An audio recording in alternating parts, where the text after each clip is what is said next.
Hi everyone, and welcome to MedGym.net's home education series. My name is Gina Pongetti Angeletti, and I'm the owner, as well as the owner of our local physical therapy, Achilles Sports Medicine in Chicago, as well as proud partner of Neurosport Physical Therapy Chicago. So welcome to some online education about some Achilles, calf, and plantar fascia issues. We're going to delve into each of these further in a 1 to 2 hour workshop series. So today's just going to be a quick tease of some education and some basic knowledge and etiology of injury of lower leg. I've been talking to a lot of dance company directors, college gymnastics coaches, as well as some of our professional theater choreographers and performers about the incidence of lower leg injuries and how the treatments that they've been going through haven't really been working. So today is really not to endorse or talk about certain treatments that are going to be the best for you, but to really describe to you the anatomy, the kinesiology, and the issues going on in the foot and calf, and where I think some of the shortfalls are.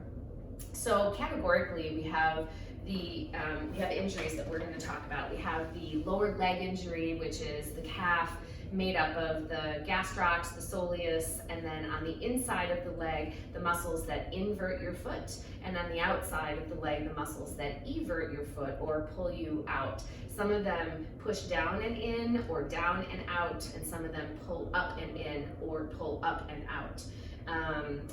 We were made really curiously and interestingly as humans. If all of the muscle bellies of the muscles in our foot that controlled our toes and our feet and our ankles were located in our foot, A, from a physics perspective, there wouldn't be enough length or torque to make them actually work, and B, we would have this humongous foot that would be bulky like our quad or even our calf.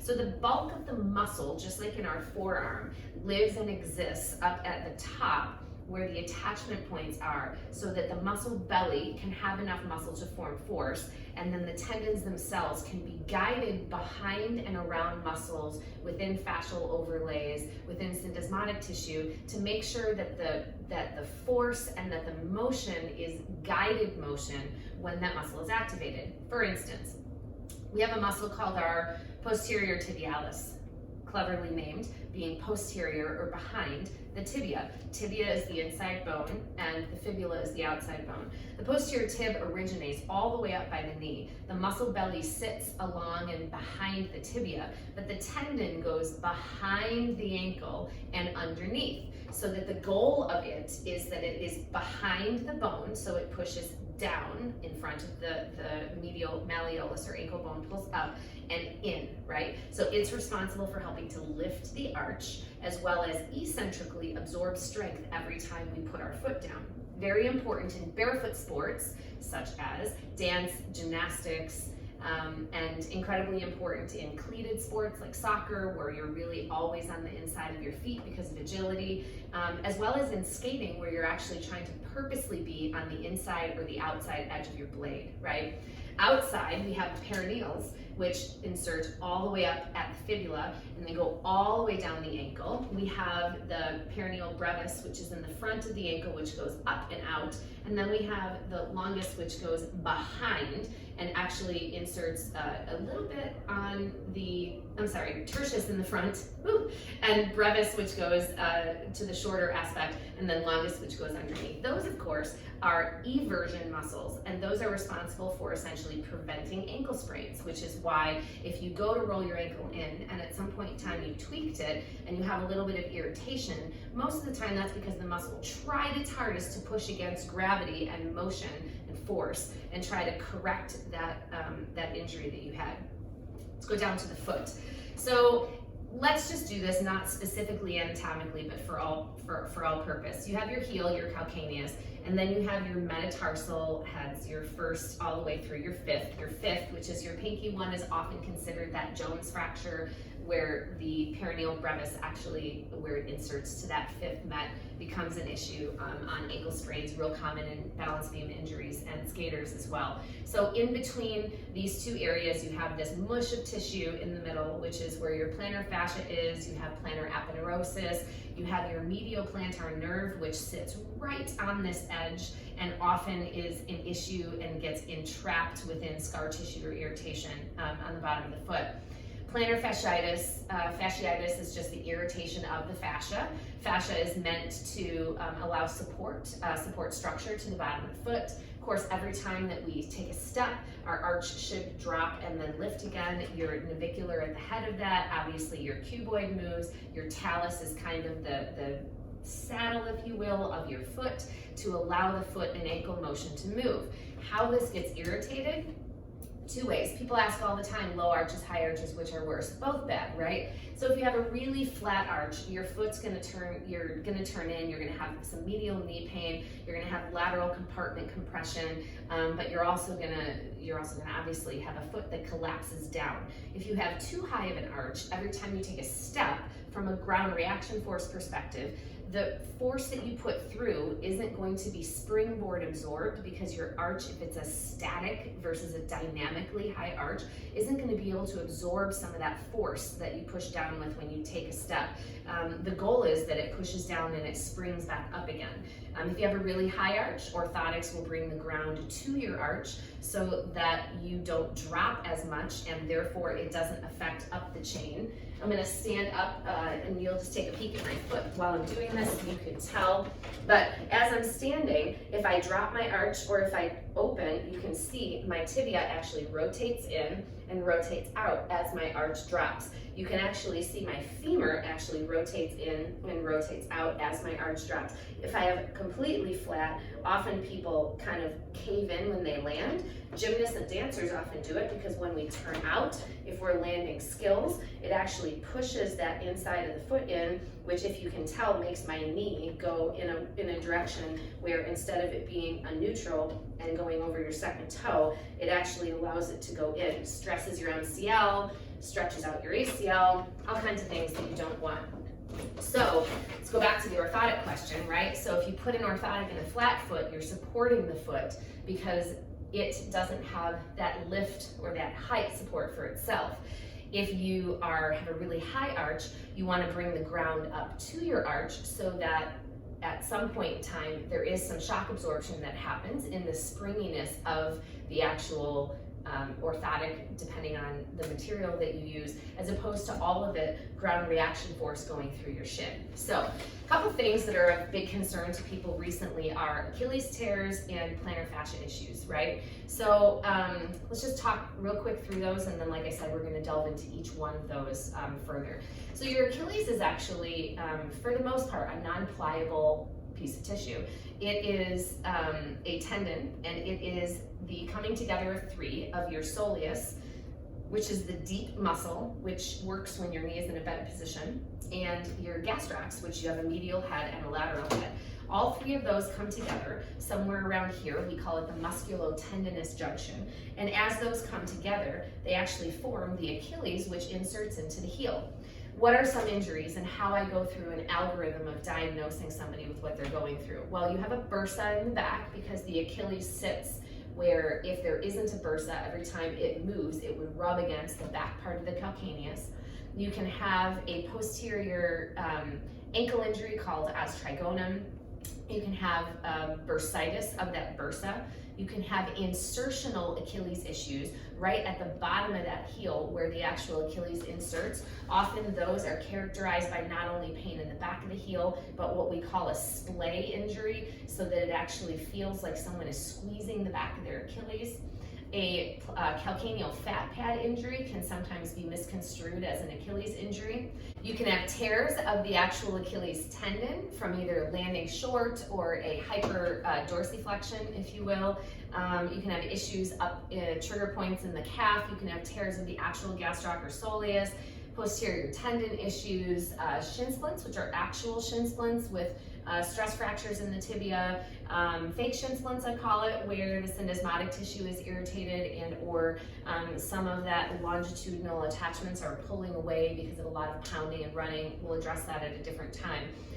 If we go down to the bottom of the foot, you can have plantar fasciitis, you can have plantar fascia tears in the actual, you can see mine pop out in the actual aspect of the plantar fascia. It can be just irritated. You can tear your plantar fascia either in the center of the actual tissue, or you can tear it off of its attachment to the heel or off of its proximal attachments as well. All are very painful. Often when people have partial tears, they will go in and fully, completely release it so that scar tissue doesn't continue to form.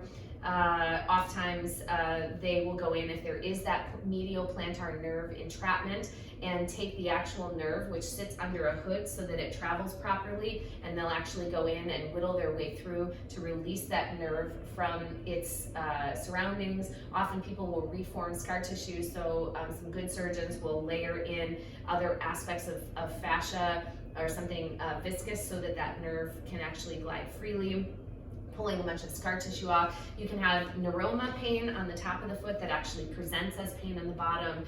You can have sesamoid issues, which are the two little bones on the bottom of the foot that guide your flexor hallucis longus, which is actually a specific tendon that just bends the big toe, which is super important for digging in and for balancing and for arch lifting. So there's all kinds of things that can happen in the bottom of the foot. So treatment-wise, let's talk about what happens. Someone comes in and gets plantar fascia. Your traditional physical therapist or athletic trainer will tell you to roll it and ice it. Horrible ideas, right? So rolling the bottom of it with like a golf ball or something solid is going to actually smash it into where all the tissue and the bones, as opposed to rolling it with a wooden roller that has tines in it, or a plastic roller that has tines in it where you can get in the tissue. Icing something, brings a lot of controversy. Of course, I am on the non-ice train unless it's something like a cryotherapy or an ice bath, because ice restricts blood flow, and everything that's good in medicine, including acupuncture and old school things like diathermy, and we're going to ultrasound, motion, joint mobilizations, etc., is all based on increasing blood flow so that we can increase cellular turnover, increasing phagocytic activity. And ice, although it takes away current inflammation, and it's good to do like to a pitcher's shoulder immediately after pitching to prevent irritation, or an ankle, and dip it in. From a perspective of 20 minutes on, it really doesn't do very much, and we'll delve into that as well. So someone comes in and they rub your plantar fascia, and they might grasp in it to increase local blood flow and help that tissue. It's actually a metal tool that glides along it to create purposeful injury. You can do it on the Achilles and in the calf as well. You can do ART, where you're getting in and you're actually releasing the tissues and the scar tissue, or we can pretty much understand that if we have issues of Achilles and we have issues of plantar, we have to go all the way up to the calf and the hip and the glutes to actually fix most of the problem, right? So the calf is where the muscles live, right? And if you don't work on the calf and release the calf and allow everything to move properly, nothing in the foot is gonna work. Trigger point dry needling to all of the medial and lateral musculature, as well as the soleus, is important. ART is so key to making sure that you actually get in between the muscle bellies to allow each one to move the way that it should, ringing in and getting behind the tibia and you can't even get behind mine, able to get behind that tibia, which allows all of this tissue in your posterior tib to function and to be free, allowing that FHL, which glides along here, to function properly. All of the perineals, all of the eversion muscles, all of your inversion muscles, plantar flexion muscles, to release those so that your foot and all of the joints in your foot can move properly. Joint mobilization for especially talus and cuboid and cuneiform, as well as navicular, incredibly important to make sure that your forefoot, the front of your foot and the back of your foot, can move independently, to make sure that your dorsiflexion available motion, so how much motion there is in pulling your foot up and going ammetrically, you want to measure the foot. But I mean, if I'm at 90 degrees while standing and I'm opening to 10 degrees, right? And if I'm standing and measuring, if I'm walking, let's just say I'm walking down a step, I need to be able to bend my knee to walk to the next step, and look at how much motion that is. One should be able to do at least 30 degrees for function, 45 degrees for proper stair climbing. But look at if I land a double back short, and if I land here, and all I have is 30 degrees from when my tibia is vertical to when it's forward, and I'm landing short, I'm jamming the front part of my ankle when I'm landing, and I'm most likely going to be stretching and performing micro tears to my Achilles every single time I'm landing short. Oddly enough, open chain dorsiflexion, which is when you measure it when you pull up, we want 10 to 20 degrees of active motion. When we're standing, we want about 30 to 45 degrees with a straight knee. When we're measuring that dorsiflexion I just showed you while standing, when you bend your knee, you want 45 to 60 degrees, right?